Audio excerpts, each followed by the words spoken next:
Benvenuti in questo terzo video e adesso vi racconto Corniglia. Corniglia dovete sapere che è la più in alto delle Cinque Terre, quindi non ha un porticciolo come le altre.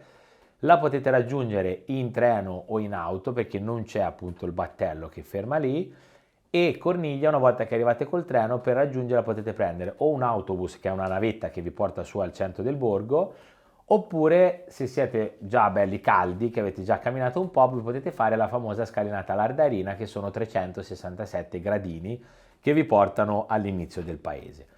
È molto graziosa, vi consiglio di visitarla perché è molto piccola, concentrata, ma ha una via centrale dove trovate localini veramente graziosi e tipici delle Cinque Terre, dove anche noi abbiamo venduto delle attività e degli appartamenti molto belli.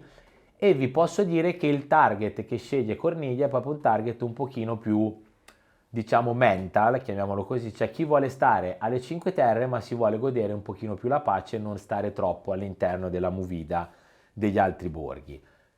Tutta una serie di rustici anche lì che ci sono lungo i sentieri che vi collegano poi per andare verso Vernazza, la bellissima spiaggia di Guvano, che era famosa come spiaggia per i nudisti naturisti che andavano a prendersi il sole in maniera in relax, che adesso non è facilmente raggiungibile ma ci si può arrivare. Il sentiero è un po' impervio ma per gli allenati si può andare.